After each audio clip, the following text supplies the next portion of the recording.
Deuxième point, l'algorithme va être sensible à votre capacité de closer les missions. C'est-à-dire si, par exemple, vous avez plein de devis en attente, vous ne répondez jamais à vos messages, vous avez des difficultés à transformer, forcément, ça va être difficile pour Mac de vous mettre en avant parce qu'ils vont se dire, tiens, cette personne-là, on a beau lui envoyer des demandes, il ne les transforme pas. Donc, ce n'est pas un profil qui a une capacité commerciale, qui va réaliser de grands nombres de missions sur Mac. Et donc, du coup, forcément, votre profil va être mis un peu de côté. Moi, ce que je suggère, c'est que si la mission ne vous correspond pas, n'est pas exactement ce que vous recherchez, de ne pas hésiter à la décliner d'une part.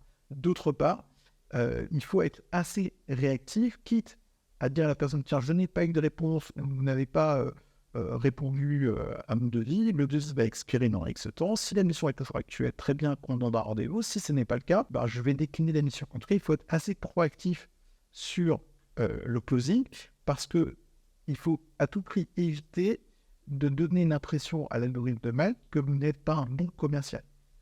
Et donc parfois, il n'y a pas le choix que de relancer le client, que de le forcer la main. Je rappelle juste une petite chose qui m'a été souvent euh, voilà, relayée par une freelance.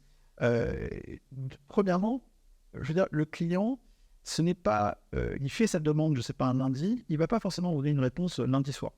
Parfois, il a une direction, il doit obtenir un certain nombre de devis, il a une direction à laquelle il doit présenter des devis, donc ça peut prendre plusieurs jours, voire des semaines. Parfois, il fait sa demande, mais ce n'est pas urgent.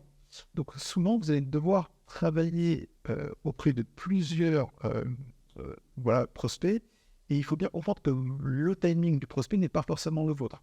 Donc, ça vous oblige à entretenir une certaine relation. On est vraiment dans le B2B. Proposer un rendez-vous, revenir vers lui une fois que le devis est envoyé, le relancer. Il y a toute une relation de confiance à créer qui va demander plusieurs allers-retours. On n'est pas sur j'ai un service sur étagère et c'est oui ou non rapidement. Donc ça demande un certain nombre de travail, parfois deux, ça m'est même arrivé d'avoir 3 rendez-vous. Bon, au-delà, ça devient un peu trop, mais souvent ça demande quand même un certain effort allant du code découverte jusqu'à l'envoi du devis, parfois même une relance, pour enfin qu'il y ait une signature.